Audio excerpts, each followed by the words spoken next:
정관용의 지금 이 사람. 여러분 안녕하십니까? 정관용입니다.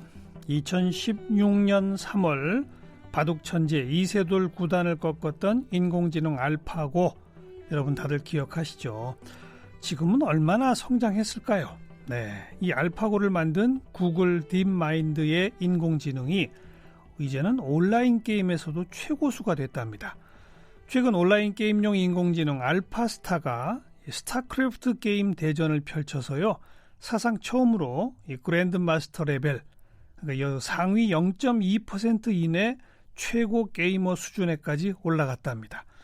그야말로 인공지능 혁명에 또 한 번 큰 진전을 확인한 그런 것인데, 그렇다면 인공지능은 어디까지 진화하고 발전할까요? 그러면 우리 인간들은, 또 사회는 어떻게 달라지게 될까요? 네, 어제에 이어 오늘 뇌과학자 카이스트 김대식 교수와 이 궁금증을 풀어보겠습니다.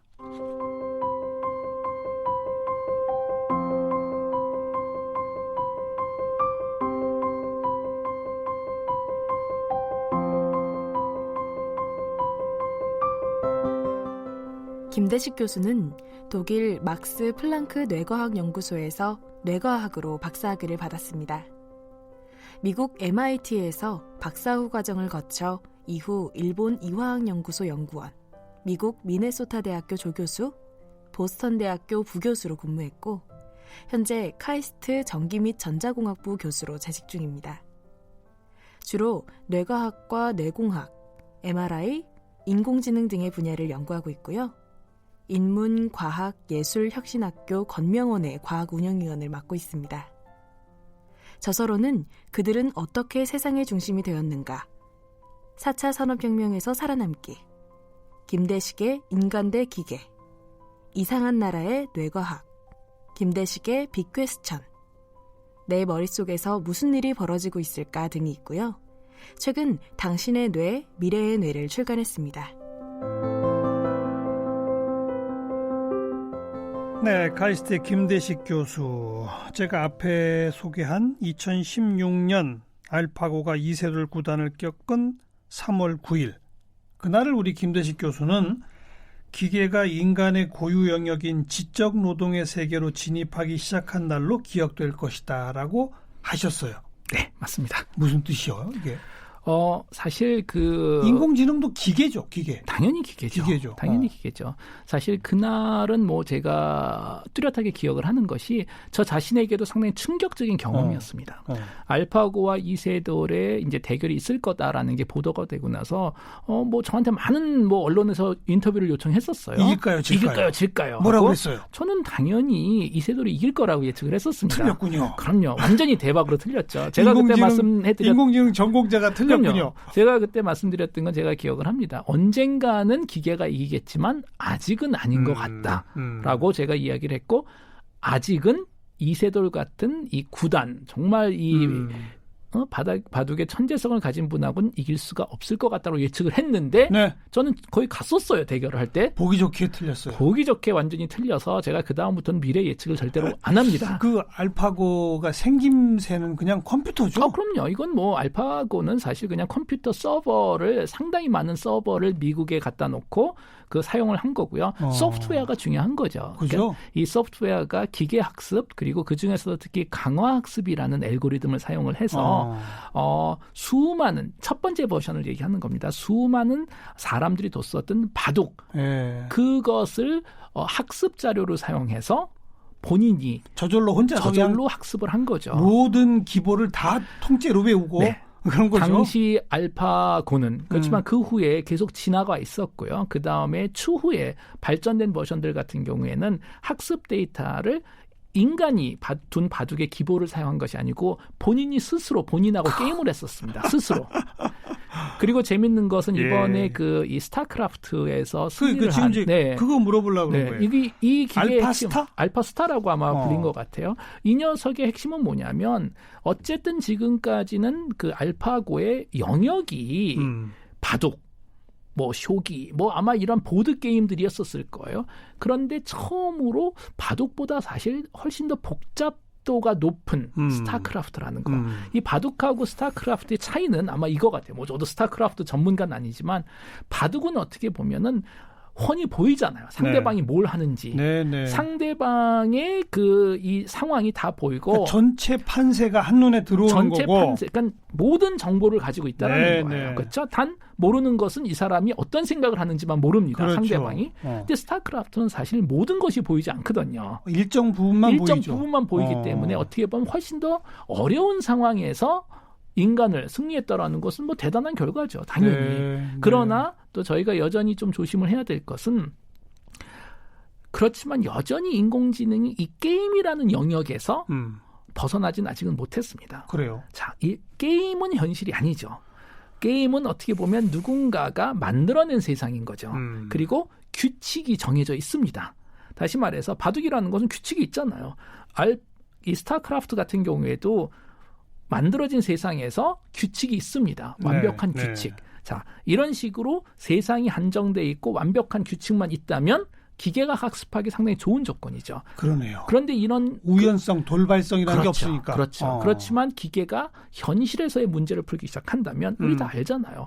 현실은 이해하지 못하는 일들이 너무 많고 기대할 수 없는 일들이 너무 많이 만들어지기 때문에 여전히 인공지능이 현실에서 사용되기는 상당히 문제들이 많습니다. 뭐 예를 들어서 당시 알파고가 그 이세돌한테 승리하고 나서 사실 또 저도 잘못된 예측을 했어요. 야, 이젠 게임 오버구나. 우리 인간이 졌구나. 그리고 당시 대부분 전문가들이 불과 한 5년 후 정도 되면 그때부터 자율주행 자동차가 길거리에서 돌아다닐 거다라고 예측을 했습니다. 맞아요. 그런데 그러면 작년이잖아요, 그게. 아직 자율주행차는 길거리에서 돌아다니질 않습니다. 수많은 뭐 자율주행차야 뭐 국가의 일단 몇몇 시험 운행까지는 다 하고 있죠. 네, 시험 운행까지는 다 하고 있고요. 그것만 갖고 안 되죠. 네, 그 자율주행차에서는 이제 여러 가지 단계가 있습니다. 그러니까요. 그러니까 뭐 자율성이 없는 게 이제 첫 번째고 완전히 자율성 있는 걸 뭐 4단계, 5단계 정도라고 얘기를 합니다. 뭐 5단계 정도 되면 핸들도 없습니다, 사실은. 그런데 지금까지로 봤을 때는 4단계, 5단계 자율주행은 한동안은 어려울 거라는 것이 결론입니다. 그게 뭐냐면 아주 재밌게도 이 자율주행 자동차를 개발하고 있는 기업들, 학교들이 대부분 실리콘밸리에 있죠, 미국에. 거기서 했을 때는 아주 잘 돼요. 캘리포니아에서는. 네. 캘리포니아에서 운전해보셨는지 모르겠지만 아주 쉽거든요. 사람들이 규칙도 잘 지키고 길들도 아주 시원시원하게 돼 있고 그런데 그 자율주행 알고리즘으로 무장한 기계를 가지고 대한민국 서울에서 운전을 한다고 한번 생각해 보세요. 그럼 막 사고가 나요? 상당히 어렵습니다. 네. 좀 더 현실적인 세상에서는 4단계, 5단계까지는 아직은 무리고 아마도 한 3단계 정도까지 갈 수 있다라고 생각합니다. 그래도 곧 오지 않을까요? 뭐 곧이라는 것이 이제 10년, 20년 안에. 10년, 20년 안에 당연히 오겠죠. 그죠? 그렇지만 자율주행차는 사실 5년 안에 가능할 거라고 예측을 했었어요. 근데 그건 아닌 것 같아요. 그거보단 좀 더 오래 걸리지만 당연히 10년, 20년 안에는 오겠죠. 네, 그뿐 아니라 그러면 2019년 현재 상태에서 인공지능이 가장 발전된 그래서 현실에 응용되고 있는 건 어디라고 봐야 돼요? 지금 상당히 많은 영역에서 이미 응용이 되고 있습니다. 우리가 그걸 느끼지만 못해서 예를 들어서 물체 인식 같은 경우에 예를 들어서 상당히 많은 그 상황에서는 길거리에 카메라를 가지고 사람들의 얼굴 인식을 충분히 할 수 있고 또 이미 이 세상의 몇몇 공항에서는 체크인하거나 할 때 얼굴로 체크인이 사실 가능합니다. 하고 있죠. 이미 하고 있죠. 그러니까 얼굴 인식이 가능하기 때문에 가능한 거고 그래서 물체 인식은 대부분 그 해결이 됐다라고 지금 생각을 하고 있고 두 번째는 추천 시스템입니다. 소비자의 선호도를 기반으로 추천을 해주는. 그렇죠. 우리가 온라인 쇼핑하면 신기할 정도로 잘 알잖아요. 내가 좋아하는 거를. 그렇죠. 예전엔 그렇지 않았거든요. 절대로. 결론은 뭐냐면 우리가 인공지능이라는 단어를 들으면 과거에는 그냥 막연하게 터미네이터 같은 그런 로봇을 걱정했는데 터미네이터 같은 로봇은 한동안은 불가능합니다. 그런데 인공지능이 우리가 기대하지 않았던 곳에서 실용되고 있다는 거죠. 눈앞에 보이는 것보다는 내 눈에 보이지 않는 거대한 시스템에 녹아들어가 있는 상태로 응용이 이미 많이 되고 있습니다. 그게 추천 시스템 안 보이죠? 추천 시스템 그리고 물체 인식 안 보이죠. 물체 인식 안 보이죠. 그렇죠, 맞습니다. 그리고 가장 일상생활에 우리가 매일매일 사용하는 거는 내비게이션. 내비게이션에서도 당연히 사용이 되고 있고요. 그죠? 네, 내비게이션에서도 사용이 되고 교통량이 어떻게 되고 지금 어디가 막히고 이걸 그렇죠. 한순간에 계산해서 딱 뭔가를 제시하잖아요. 그렇죠. 그리고 또 하나는 아마도 뭐 국내 기업들이 이미 하고 있는지는 모르지만 상당히 많은 이제 미국이나 유럽 기업 같은 경우에는 우리가 금융 서비스 같은 걸 사용했을 때 또는 내가 신용카드를 사용했을 때 나에 대한 그 정보가 누적되면서 인공지능이 나의 이제 신뢰도 같은 거를 계속 분석을 해줍니다. 예, 사실은 여기서 예, 평가를 해주고 예. 결론은 뭐냐면 우리는 인공지능이 뭐 미래에 있을 기술이라고 상상할 수도 있겠지만 이미 사용이 되고 있습니다. 이미 쓰고 있다. 단 우리가 기대했었던 인공지능이 아닌 거죠. 네. 근데 이번에 매신 그 당신의 뇌 미래의 뇌 책의 마지막 챕터가 이제 인공지능 부분인데 생각하는 기계, 스스로 학습하는 기계, 감정을 교류하는 기계, 자의식을 지닌 기계 이런 순서로 챕터가 변하거든요. 맞습니다. 네. 인공지능이 스스로 학습까지는 지금 하잖아요. 네, 맞습니다. 근데 감정 교류도 하고 자의식도 지닐 수 있어요? 아직은 불가능하죠. 아, 그러니까요. 네, 여기서 중요한 것은 인공지능이라는 우리가 단어를 사용했을 때 크게 두 가지 의미가 있습니다. 사실은 우선 첫 번째 의미는 인공지능이라는 것은 기계가 인간의 지적인 노동력을 대체할 수 있는 능력을 가지게 되는 거죠. 예. 뭐 지적인 능력이라는 건 이런 겁니다. 세상을 알아보는 능력. 이것이 이제 물체 인식이 또 계산하는 능력. 계산하는 건 이미 뭐 우리보다 더 그렇죠. 잘하고 있고요. 세상을 알아보는 능력, 세상을 판단하는 능력, 이런 지적인 능력을 기계가 대체하는 순간 지적인 능력을 대량 생산할 수 있거든요. 그렇게 된다면 예를 들어서 그런 거죠. 뭐 전쟁과 평화 같은 책을 몇백 장짜리 책을 톨스토이는 몇 년을 걸려서 썼을 텐데 글쎄요. 인공지능은 한 30분 안에 또는 1분 안에 쓸 수 있겠죠. 예를 들어서 지적인 능력의 대량 생산입니다. 이런 식의 기계를 우리는 약한 인공지능이라고 보통 부릅니다. 요새는 그림도 그린대요. 그렇죠. 화가 못지않게. 네. 그 약한 인공지능조차도 불과 몇 년 전까지는 불가능했었습니다. 예. 그런데 인공지능의 새로운 어떻게 보면은 이 방법인 기계 학습 또는 뭐 딥러닝이라고 많이 부르죠. 이 방법 덕분에 데이터를 가지고 학습을 해서 이제는 상당히 많은 지적인 능력을 기계가 스스로 할 수 있습니다. 알파고도 그런 거고. 그렇죠. 그래서 네. 우리는 아마 약한 인공지능의 한 30% 정도는 온 것 같아요. 현재. 네. 자, 그런데 아직까지 불가능한 건 크게 두 가지가 불가능합니다. 첫 번째는 아직 인공지능은 범용적이지 않습니다. 현재 인공지능들은 특화돼 있어요. 특정 목적에 그렇죠. 사용된다. 바둑 두는 인공지능. 예. 자동차를 모는 인공지능 그렇죠. 이런 식으로 그렇지만 사실 인간은 우리는 범용성을 가지고 있잖아요. 그렇죠. 우리가 지금 대화도 나누지만 이따 집에 갈 땐 자동차 몰 거고 뭐 그림도 그리고 책도 쓸 수 있잖아요. 그렇죠. 같은 사람이. 그래서 바둑도 두고. 그렇죠. 범용 인공지능을 만들기 위해서는 기계가 모든 것을 학습할 수 있어야 됩니다. 사실은. 당연하죠. 그렇죠? 자, 그쪽은 우리 아직까지 못 갔고 이것이 알파고를 만든 딥마인드의 목표입니다. 범용성 있는 인공지능을 만들자. 예. 그러니까 게임으로 시작해서 점점 확장하는 거예요. 이거를 가지고. 예. 자, 범용성 있는 인공지능이 어떻게 보면 이제 중간에 살짝 끼어 있는 인공지능이고 그 다음 마지막 단계는 강한 인공지능이라는 게 있습니다. 강한 인공지능은 약한 인공지능을 포함하고요. 범용성도 포함하고 근데 마지막 세 번째 자율성이 들어있죠. 자율. 스스로 독립성, 자율성이 포함된 것을 우리는 강한 인공지능이라고 인간의 부르고 명령에 따르는 게 아니고. 그렇죠. 이런 인공지능은 존재하지 않습니다. 이런 인공지능은 당연히 영화에 등장하는 거죠. 사이언스 픽션 영화에 등장하는 모든 인공지능은 다 강한 인공지능을 얘기하는 겁니다. 그러네요. 자율성이 있으니까. 자, 방금 말씀드렸던 대로 강한 인공지능은 존재하지 않아요, 이 세상에. 그리고 솔직히 어떻게 만드는지도 모릅니다. 그 이유는 뭐냐면 최근 인공지능이 이렇게 성공한 이유 중에 하나는 우리가 뇌과학을 연구하다 보니 뇌가 세상을 어떻게 알아보는지 좀 이해하기 시작했거든요. 그래서 인간이 세상을 알아보는 과정을 기계에다 심어준 거죠. 인지과학 그렇죠. 그런 걸 계산 뇌과학으로 바꿔서 그러다 보니 기계가 약한 인공지능을 조금씩 하기 시작했다라는 거예요. 그런데 강한 인공지능을 만들기 위해서는 인간의 자율성을 이해해야 되잖아요. 도대체 독립성이라는 게 어디서 오는 거지? 그런데 우리가 이해를 못했거든요. 여전히.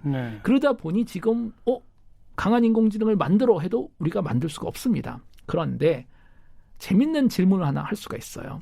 혹시 강한 인공지능이라는 것이 나중에 우리 인간이 만들어서 생기는 것이 아니고 약한 인공지능이 스스로 저절로 만들어서 진화할 수 있지 않을까. 그 이유는 뭐냐면 범용 학습을 하다 보면 바로 그거죠. 네. 이 특화된 인공지능이었을 땐 아무 문제가 없습니다. 그런데 딥마인드가 연구하는 것 같이 범용적인 인공지능을 만들었다고 칩시다. 네. 아직은 아닙니다. 네. 다시 말해서 모든 걸 다 학습할 수 있어요. 그러면 어느 한순간 독립성도 학습할 수 있지 않을까. 그런 걱정은 할 수뿐이 없죠. 그리고 또 하나 걱정이 되는 건 예. 이렇게 해서 약한 인공지능이 스스로 강한 인공지능으로 계속 업그레이드 될 때 어쩌면 우리 인간이 그것을 못 느낄 수도 있다라는 거예요. 왜냐? 사실 우리 인간도 보면 한 10살, 11살 때까지 우리 인간도 사실은 약한 인공지능입니다. 지능은 분명히 있죠. 자율성이 부족하죠. 그렇죠. 엄마, 부모님 말 잘 듣잖아요. 네. 지능은 분명히 있는데 사춘기 때부터 달라지죠. 사춘기 한 15살, 16살 되면 이제 강한 인공지능으로 확 변하는데 강한 지능으로. 그렇죠. 인공이 아니고. 죄송합니다. 강한 자연지능으로.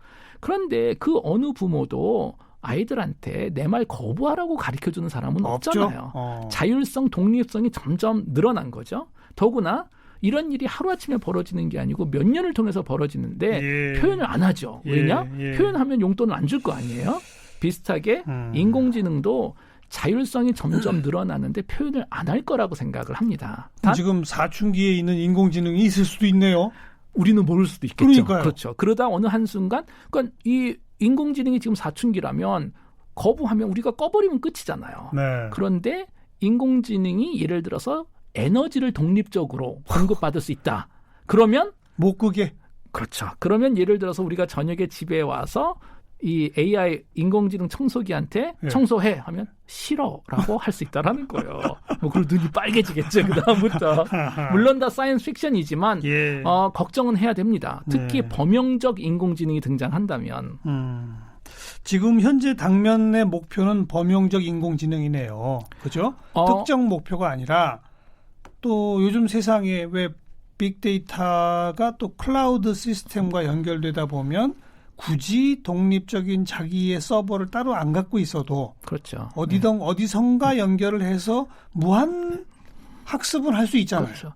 사실 현실적인 차원에서 범용 인공지능은 상당히 효율성이 높습니다. 그러니까요. 지금은 현실은 아무리 알파고가 뛰어나도 바둑만 잘 두잖아요. 근데 우리가 하고 싶은 건 이 정도 능력으로 자율주행 자동차, 차를 좀 몰았으면 좋겠다 하는데 완전히 새로운 걸 만들어야 되거든요. 그렇지만 인공지능이 범용성이 있다면 갖게 되면 바둑도 잘 두고 운전도 잘할 거라는 거예요. 상당히 효율적이죠. 그러면 이 공상 영화에서 바라보는 이 로봇 비서들이 대부분 범용 인공지능 약간 당연하죠. 그런 거죠. 예. 모든 판단도 그럼요. 하고. 로봇이 뭐 하나만 한다면은 이건 문제가 되잖아요. 정보도 다 갖다 주고. 단 제가 말씀드렸던 것 같이 이 공상과학 영화에 나오는 로봇은 거기다 자율성이 또 있다 보니까 맨날 애들이 반란을 벌이는 거죠. 이제 바로 거기서 지금 말씀하신 사춘기를 거쳐 강한 인공지능으로까지 인공지능 스스로가 진화할 수도 있는 가능성은 분명히 있네요. 배제할 수는 없다고 논리적으로 저는 있네. 그렇게 생각합니다. 논리적으로. 여기에 대해서는 논란이 많아요. 어떤 분들은 그럴 위험성이 하나도 없다. 그러니까 알겠어요. 그런 걱정할 필요 없다고 하지만 저는 완전히 배제할 수는 없을 것 같아요. 그건 조금 나중에 고민하고 당장 고민은 일자리 없어지는 거 고민해야 한다고들 많은 사람들이 맞습니다. 얘기하잖아요. 네네. 김대식 교수는 거기에 대해서 어떤 답을 갖고 있어요? 우선 상당히 조심스럽죠. 이것도 미래에서 벌어질 일이기 때문에 우리가 미래 예측이라는 건 또 어렵잖아요. 더구나 사회과학 또는 경제학에서 미래 예측은 진정한 차원에서는 예측이 아니죠. 우리가 예측이라는 건 사실 물리학에서만 쓸 수 있는 단어잖아요. 내가 공을 던지면 저쪽에서 떨어진다. 자연의 법칙이 있으니까.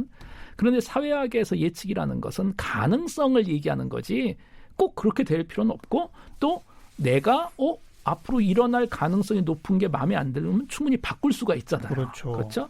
자, 이런 관점에서 제가 누군가의- 말씀드리는 건 누군가 예측한 사람이 마음에 안 들면 일부러 반대 행동을 할 그렇죠. 수도 있고. 예, 그러니까 이건 예측이라기보다는 가능성을 우리가 볼 텐데 충분히 가능성은 있죠. 뭐 여러 논문들이 있습니다. 뭐 인공지능이라는 것이 현실에서 범용화되기 시작하면 현재 존재하는 직업의 뭐 47% 정도가 사라진다라는 것이 가장 유명한 논문인데 여기에 대해서도 상당히 많은 논란은 있습니다.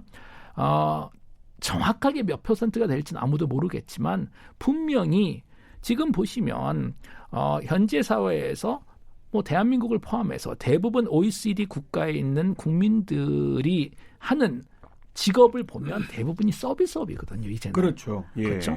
근데 서비스업이 사실 뭘까요? 서비스업이라는 건 사실 세상을 알아보고 정보를 교환하고 정리하고 말하고 뭐 이런 거잖아요. 그렇죠. 근데 이런 걸 하나하나 지금 기계가 할 수 있다면 더구나 기계는 효율성이 우리하고 비교할 수가 없잖아요. 잠도 안 자고. 잠도 안 자고 파업도 안 하고 예. 대량 생산하고 또 가끔가다 능력이 떨어지면 우리는 능력이 점점 줄어드는데 기계는 계속 업그레이드도 가능하고 프로그램 더 깔면 되고. 더 깔면 메모리 좀 더 집어넣으면 되고 이러다 보니 기계가 한 특정 지적인 능력, 뭐 글을 쓴다든지 예. 아니 뭐 회계를 한다든지 그러면 인간이 경쟁하기 어렵지 않을까 싶습니다. 못하죠. 예. 그쪽으로는 당연히 직업이 없어질 거예요. 그러니까 이거는 사회 선택인 것 같아요. 이럴 경우에 네. 우리가 시장 경제론으로 더 효율적인 것으로 대체하도록 할 수도 있고 또는 사회적인 부작용을 줄이기 위해서 효율성을 좀 더 줄이더라도 인간과 기계에 협업하는 쪽으로 우리가 시나리오를 바꿀 수도 충분히 있습니다. 저는 그 인간의 선택이라는 말씀에 동의하지만 그 선택은 영원히 막는 선택이 아니라 시간을 조절하는 선택이죠. 맞습니다. 여기서 중요한 것이 기술의 발전 그리고 기술의 발전이 가져다주는 사회의 변화는 막을 수는 없습니다. 못 막죠. 단 우리가 역사에서 배울 수 있는 건 뭐냐면 사회의 변화가 너무 빨리 오면 네. 그 변화가 아무리 이 맞는 방향이라도 항상 부작용이 너무 많고 그렇죠. 어느 한순간 부작용 때문에 역효과가 날 수 있다는 거예요. 그래서 사실 보면 이런 문제를 우리가 처음 경험하는 건 아니죠. 뭐 1차 산업혁명, 2차 산업혁명 있을 때 맨날 문제가 있었고 그러면 사회가 어떤 식으로 대응을 했나 보면 사실 우리는 지금 약간 어떻게 보면 창피해야 합니다. 지금 우리보다 훨씬 더 현명하게 대응을 했었던 것 같아요. 18세기에 1차 산업혁명이 등장하면서 어마어마한 산업혁명이 있고 당시 유럽이죠. 유럽에서 시작이 됐으니까 크게 3가지 변화가 있었거든요. 사회적인. 첫 번째는 공교육을 시작했잖아요. 유럽에서. 교육이라는 것은 뭐 귀족이나 뭐 1% 정도만 받았던 건데 보니까 이제는 기계가 공장에서 막 물건 생산하는데 사람들이 글을 못 읽으면 안 되잖아요. 그러니 국영수라고 불리는 모든 국민들한테 교육 혜택을 줬죠. 공교육이 그때 시작했고. 그럼요. 그때 시작했고 또 우리는 지금 그다음에 두 번째는 사회보장제도가 생겼죠. 사회보장. 독일에서. 왜냐? 사회가 이렇게 급격하게 변하면 예. 못 쫓아가는 사람들이 있는데 이 사람들을 우리가 좀 같이 데려가야 된다라는 거예요. 그래서 사회보장제도가 생겼고 세 번째는 세금제도가 바뀌었죠. 네. 그전에는 뭐 논에서 뭐 밭에서 양 몇 마리 숫자로 셌는데 이제는 부가가치 공장에서. 근데 현실에서 보면 지금은 우리가는 4차 산업혁명이 시작됐는데 거기에 대응해야 될 3가지 분야에서 하나도 못 따라가고 있는 것 같아요. 그러네요. 교육이 지금 쫓아가지 못하죠. 세금제도도 당연히 못 따라가고 있죠. 그리고 사회보장제도도 못 따라가고 있고. 그래서 논의는 시작은 되고 있어요. 근데 제가 봤을 때 그런 것 같아요. 150년, 100년 전보다 세상이 너무 복잡해지다 보니 사회적으로 합의하는 과정이 훨씬 어려워진 오래 것 걸리죠. 같아요. 네, 그러니까 세상의 변화는 빨라지는데 제도가 적응하는 데는 바로 그게 시간 차이가 생기죠. 가장 중요한 문제인 것 같아요. 확실히 4차 산업혁명에서 일어나는 변화는 1차 산업혁명 때보다 훨씬 빠릅니다. 빠르죠. 1차 산업혁명은 거의 100년, 150년이 걸렸다고 알려져 있어요. 그렇죠. 근데 이제는 50년을 얘기하거든요. 그러니까 사회 변화는 더 빠른데 방금 말씀하셨던 것 같이 사회 안에서 합의 절차는 더 느려진 거예요. 거꾸로. 그래도 말씀하신 교육 분야에서 이제는 학교라는 울타리 자체의 의미가 없다라는 식의 새로운 발상과 도전을 하는 그런 교육 혁명들도 시작은 되고 있고 뭐 논의는 많이 되고 있습니다. 사회보장제도에서는 기본소득제라고 하는 것에서 새로운 관점의 사회보장이라고 하는 식으로 가보자. 세금에 있어서도 심지어는 로봇세 신설해야 되는 그렇죠. 거 아니냐. 네, 뭐 맨날 로봇세, 구글세 네. 그런 얘기들을 하잖아요. 등등등등 논의는 다 촉발은 되고 있습니다. 그런데 제도화까지 가고 있는 모범 사례는 아직 못 찾는 거죠. 맞습니다. 네. 어찌 보면 지금 현 단계는 산업혁명 초창기에 러다이트 운동, 기계 파괴하던 운동, 그렇죠. 내지는 자동차가 마차보다는 빨리 못 가게 하자. 그렇죠. 뭐 이랬던 시절. 맞습니다. 네. 지금 대충 그 시절에 있는 거 아닐까요? 그 정도고 그렇기 때문에 가장 그 적절한 그 그림은 현재 인간은 기계하고 경주를 하고 있다라고 생각하시면 됩니다. 기계는 아주 빠르게 앞으로 달리고 있는데 우리 사람이 교육, 뭐 세금 이런 사회적인 절차를 그 속도에 맞춰서 그러니까 그 누구도 기술의 발전을 막자고 그러는 사람은 없겠죠. 당연히 기술 덕분에 우리가 여기까지 온 건데 못 막아요. 어차피 막을 수도 없고 어딘가 미친 과학자가 있다니까요. 당연히 뭐 막을 수도 없고 저는 막아서도 안 된다고 생각을 해요. 알겠습니다. 네. 김대식 교수 잘못이 아니고요. 제가 볼 때 이거는 사회과학 하는 분들, 인문과학, 법학, 행정학, 학문뿐이 아니라 그런 뭐 정치하는 분들 이런 분들 잘못이 커요. 과학자들하고 같이 해야죠. 우리가 같이 해야 되는데 과학자들은 그래도 열심히 뭐 과제는 던져주잖아요. 그렇죠. 그런데 그 과제를 말씀하신 대로 사회 구성원 간의 소통을 통해 합의로까지 만들어내는 그 프로세싱 이걸 책임지고 있는 사람들이 누굽니까? 언론이고 인문고 사회과학자들이고 정치인들이잖아요. 맞습니다. 이 사람들이 지금 뭐 하고 있는 거예요? 그래서 사실 뭐 저 같은 뭐 과학자, 공학자는 그러니까 저희는 아무래도 이제 사회과학적인 그 경험이나 지식이 모자라다 보니까 이해하지 못하는 케이스가 많죠. 우리가 봤을 때 우리는 분명히 문제를 던져줬고 금방 해결돼야 되는데 논리적으로 봤을 때 답은 바로 보이고 근데 왜 못해? 그럼 그냥 하면 될 것 같은데 그게 어렵더라고요. 생각보다. 어려워요. 네. 특히 대한민국이 어렵습니다. 그런데 아무튼 김대식 교수 열심히 공부하시고 연구하고 책 쓰는 만큼 저희도 열심히 할게요. 아유 감사합니다. 카이스트의 김대식 교수와 함께 인공지능과 함께 살아갈 우리의 과제까지 이야기를 좀 나눠봤습니다. 오늘 고맙습니다. 네, 감사합니다.